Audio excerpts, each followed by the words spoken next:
A little bit about Moss Bros. We've got about 138 stores in the UK at the moment. We operate on the high street and in outlet centres, so the factory outlet centres that are around the UK, Bicester being the biggest. We have about 75% of our business selling suits and men's apparel. Probably everyone thinks Moss is very famous for hire, but it's a very, very small part of our business, just 25% of our business, but a growing part of the business due to mainly the prom market, the youngsters in the summertime, early spring and summer, celebrating the American event of prom. We've been in e-commerce for a number of years, but we've been very, very slow to invest in it, mainly because the business has been on a bit of a turnaround over the last 2 or 3 years, and the last couple of years has only been in the black in terms of making profit. Last year we had less than 2% of our sales in e-com, so very, very small. And we announced, because we are a PLC, so I'm allowed to say this, we announced at our half year that our e-commerce sales this year are up 168%. Sounds fantastic, but it was such a low base. 168% sounds a little bit generous. We don't have our hire business and bespoke business online. We also make bespoke suits in certain stores. Hire is coming before Christmas, so we're due to launch that before the Christmas peak. So that will be interesting to see. That will be a true omni-channel experience between store and online, so you'll be able to actually interact with the store from an online browsing point of view, finish your transaction in store or finish your transaction online. And there'll be lots of different options in terms of delivery. At the moment we have to pick up your hire suit at the store and take it back to the store once you've finished, but that will be revolutionised when we actually launch the online site. So enough of sort of the Moss history. A little bit about myself and my background. I've only been at Moss a relatively short period of time, just about 17 months, but seem to have a lot of experience in e-commerce. So you can see there in some of the businesses I've worked for, and all the way down to actually launching Comet's first website. I remember taking my first e-commerce order, coming through on the platform with great excitement, and then we used the fax to send it to the local store so they could actually fulfill it. Shows you how long I've been in e-commerce. A little bit more sophisticated nowadays with all these systems that talk to each other or are supposed to talk to each other. So I came up with a simple analogy. This is peak really for us, and I couldn't think of a K at the end in terms of what that should stand for, so I sort of conned everyone really and went for a consider. And I think it's exactly the same sort of process and routine that everyone else has spoken about. Planning is just so important, and I think echoing what everyone else said, you know, planning should be probably 70-75% of the time, and then you get into execute mode, and you have to be very, very agile once you're in that mode, so you can actually change your plans, refocus and reconsider what you're doing. And again, I think Nadine and everyone else picked up, and John picked up, the learnings element. It's very important that once you've gone through peak, that you actually understand what worked and what didn't work, and actually take the lessons forward. So planning, we have a trading calendar in all the businesses that I've been in, so we literally plan every week and every day throughout the year. So we have a trading calendar now in place for the Christmas peak. And Moss is quite an interesting business actually, because we have a slight peak before Christmas, but our big peak is Boxing Day for the next week afterwards.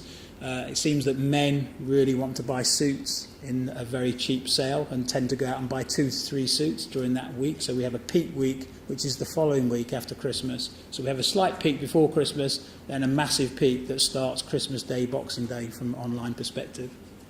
So quite an interesting business.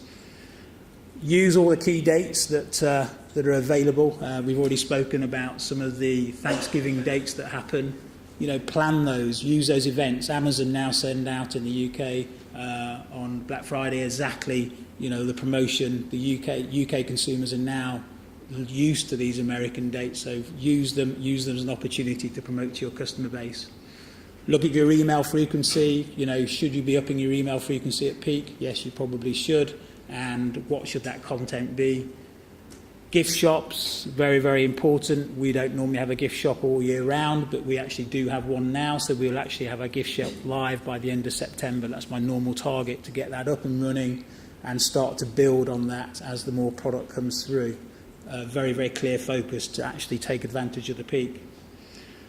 We've spoken about shipping dates. Think about international last shipping dates. They're obviously a lot earlier, so actually start to plan those in and make it very clear on those websites if you have international sites, or make it very clear on the UK site if you're shipping from the UK to international destinations when your actual cut-off is. So ask your carriers.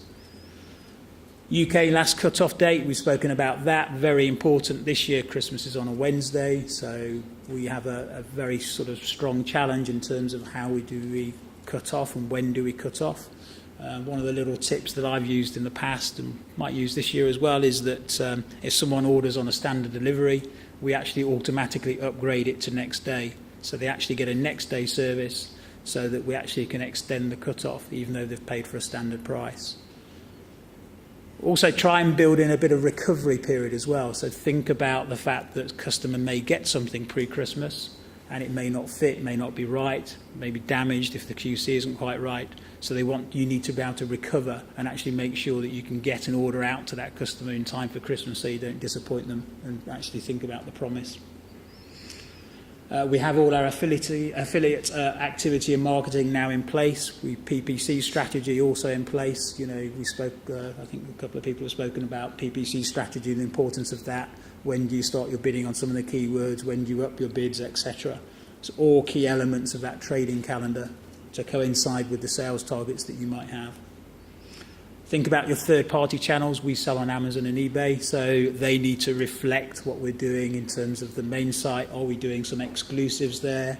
Are we doing some advertising on those sites, search on those sites? Again, thinking about what you need to do and actually getting it down on that trading calendar.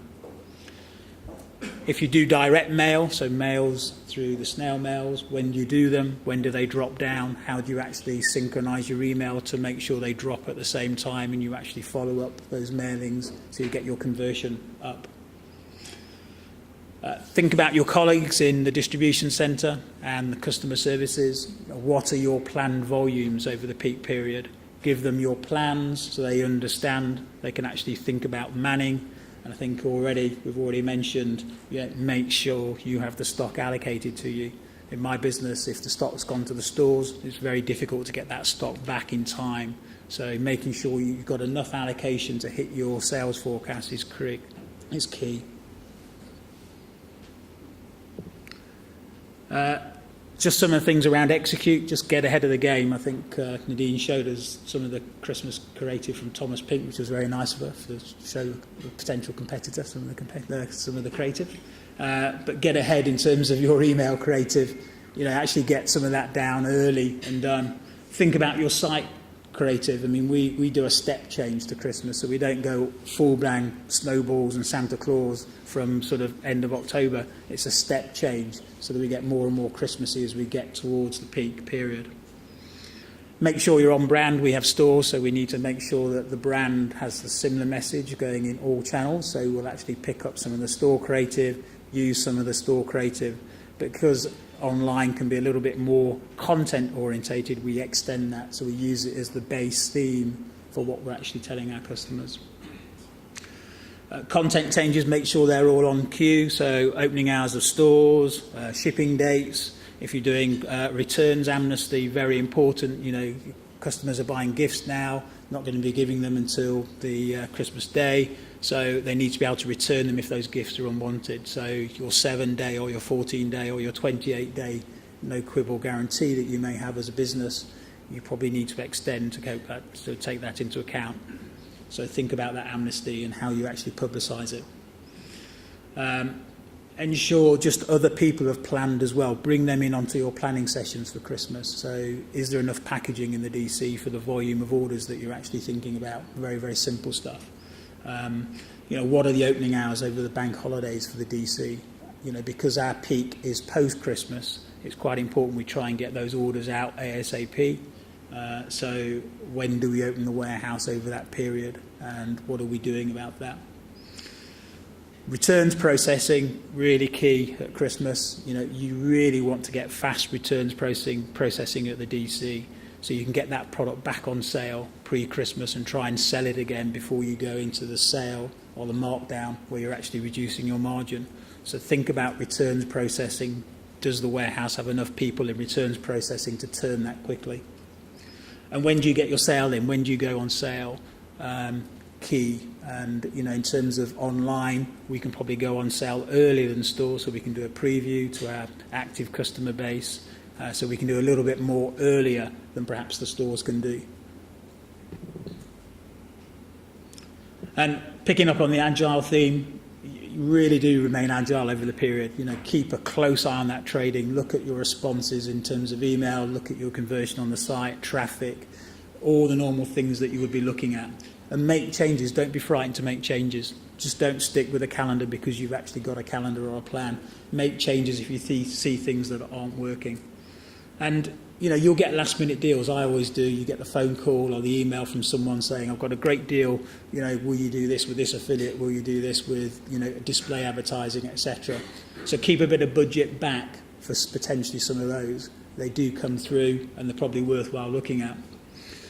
And be a little bit flexible with design and content. Everyone makes mistakes, and some of the content or some of the design may not be right, so be agile enough to actually change that. And back your winners. Look at your winners early. The chicken handbag, a great winner. Back it early and cut short on your losers. What isn't moving as quickly. Take the provenance down of that if it isn't moving very quickly. And in my business, the store changes as well. So follow some of those store changes. Actually mirror so the customer's getting the same message in all channels. And sort of in the new year, really consider what you've done. What worked and importantly what didn't work. And do it while it's fresh as well. Don't wait until the end of January. Do it in the first, second week of January when everyone's back in and the whole team are together. Have a couple of hours and literally go around the table and actually work through what did work and what didn't work, and make notes of it and make sure you learn for next year. Look at all the analytics you have. Where did the peaks appear? What were the trends? How did you hit the forecast versus the actual plan that you had? Promos and exclusives, did they work? Are they successful things that you can run next year potentially? We look back at our trading calendar last year, looked at some of the successes and said, well, we'll do that again this year. Maybe change the timing, but it's a successful formula, worked last time, we'll reuse it this time. And don't be afraid to look at other departments' performance as well. You really need to ensure that places like customer service, the warehouse, did they cope? Did they meet their SLAs if they've got an SLA with you? Did they actually work through, get to their pick optimums that they should have done, etc. And the number of customer service telephone calls, their responses on emails, etc. Did they perform as you wanted them to perform? That was very, very quick because I think everyone else had done most of it, but just a very quick summary.